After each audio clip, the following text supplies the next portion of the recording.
At tayo ay nasa Hong Kong na nga dahil naririnig na natin ng Chinese na mga salita. So yung feeling na nandito ay para ka rin palang nasa Ungpin, Manila. So puro Chinese at saka syempre yung kainan parang ganun din. Puro Chinese food ang kadalasang makikita mo dito.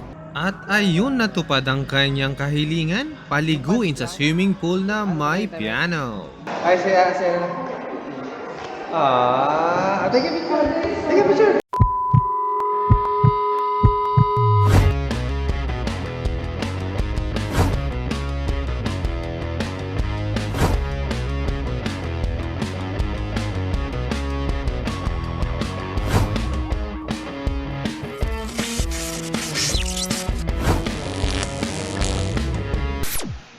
Welcome back sa ating channel. So ngayon naman ay dadaling ko kayo sa lugar kung saan may malaking daga. Ito ay sa Hong Kong Disneyland. So tama kayo, tayo mamamasyal muna doon. At pangarap nga yun ni Chiki. So imbes na gadget ang pagbibili natin, ipasyal na lang muna natin ang bata. At syempre naniniwala kami na ang pera ay kikitain, pero ang memories na maganda, priceless. At syempre, medyo magpa-price reveal tayo sa iba nating gastusin dito. Pero syempre, hindi naman sakto, estimated price lang. Para meron tayong konting idea dyan kung magkano kailangan nating ipunin pag pupunta tayo sa Disneyland Hong Kong. Medyo pricey siya, pero syempre, ang importante sa amin, masaya si Chiki. Hold hands, nanay. Hold hands. Wow, we're eating Jollibee. At syempre, kakain na tayo dito ng Jollibee kasi baka sa Hong Kong iba ang lasa ng Jollibee doon. Kaya i-enjoy mo na yan, Chiki. That's it. At nandito na tayo sa aeroplano at mukhang hindi maiinip si Chiki dahil mayroong TV. Naku, ayan, pinakialaman ng pinakialaman. So at least dito mamamonitor din natin kung malapit na tayo. Okay, let's go. Pahinga muna onte. At syempre sa kalagitnaan ng biyahe dumating na ang pagkain na yun, nakalain mo. May patapsi sa aeroplano. Shoutout nga pala sa tapsihan nila Pipo and Matet, ang ating spot. Iba pa rin talaga ang lasa doon. Okay, so 2 hours ang biyahe natin papuntang Hong Kong. Kain muna tayo para busog paglapag. At paiglip pa lang tayo ay nakalanding na. Napakabilis lang pala ng biyahe dito. Isipin mo yon. So yun, let's go. Baba na tayo. May excited na bata na eh. At tayo ay nasa Hong Kong na nga dahil naririnig na natin ng Chinese na mga salita. So mas marami ang Chinese dito. At syempre, unang hanapin paglabas, taxi. So pwede ka namang mag-bus dito. Pero syempre may kasama tayong bata, magta-taxi na lang tayo para mas mabilis. So meron silang designated area para pumunta sa mga taxi nila. Pero ang problema pala, merong color coding ang mga taxi nila. Merong red and green. At dahil pupunta tayo dun sa hotel mismo ng Disneyland, dun tayo sa kulay green. So mali, babalik tayo dun sa kabila at maglalakad uli. At tulad ng sabi ko, napakahirap talaga dito dahil hindi ka basta-basta pwede magtanong dahil karamihan ay puro Chinese. At nandito na tayo sa Green Cab. So napaganda na rin kasi dito daw ay mas mura. So yun, pero hindi ako naniniwala dahil walang mura sa Hong Kong. At nandito na po tayo sa hotel ng Disney. So yun, hindi na tayo kailangan mag-stay doon sa pinaka-city mismo kasi may kasama nga tayong bata. So para komportable ang bata at mas safe, dito lang tayo sa hotel mag-i-stay. So yun, tinignan ko ang aming rate sa taxi mula airport hanggang dito. Iko-convert ko na lang ng peso, umabot kami ng halos 1,300 pesos. So okay na rin at walang hassle na nangyari. Anong hotel yung sa'yo? Hollywood. Hollywood. At andito na tayo sa hotel na tutuluyan natin, ang Hotel Hollywood. So meron pang dalawa, yung isa ay Disneyland Hotel at ang Explorers Lodge. At syempre, bawat hotel may kanya-kanyang team. So mas pinili namin ang Hollywood Hotel. Pero kung gusto mo naman pasyalan yung ibang hotel, may free shuttle sila dito. Iikot ka nila sa bawat hotel at pwede ka namang pumasok at tignan mo ang itsura ng bawat hotel. Okay, check na natin ang ating room kung okay na siya at pwede nang puntahan. At tayo yung mag-price reveal muna dito sa Disneyland Hotel. So tayo nga pala ay mag-i-stay dito ng 3 days and 2 nights. So nakuha natin siya ng promo price sa halagang 20,000 pesos. At tama kayo, nakamura na nga tayo kasi kung titignan nyo ang regular price nila sa online, mas mahal. So for more details tayo sa mga bago nilang promo, pumunta kayo sa mismong website ng Disneyland Hong Kong para hindi naman tayo ma-scam dyan. At saka syempre nag-a-update sila ng mga bagong promo dyan. So yun, kung gustong makatipid, kumuha ng promo. At habang nag-iikot-ikot dito sa hotel, ayun may nakita silang malaking daga. Yun nga, si Mickey Mouse. So isa sa maganda pag nasa hotel ka, sila na ang nandito mismo sa lugar mo.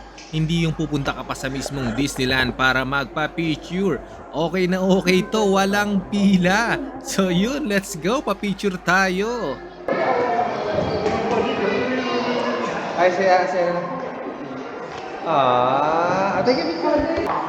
Hi. Thank you. At bago pumunta sa room, may binabanggit si Chiki na swimming pool na may piano daw. So hindi ko alam kung anong meron dun. Pero meron ngang swimming pool dito at pwede kang maligo ng libre. Yeah, the piano pool. At ayun, natupad ang kanyang kahilingan, paliguin sa swimming pool na may piano. At kailangan na namin pumunta sa room, ayun, nag-slide muna kahit sa huling sandali.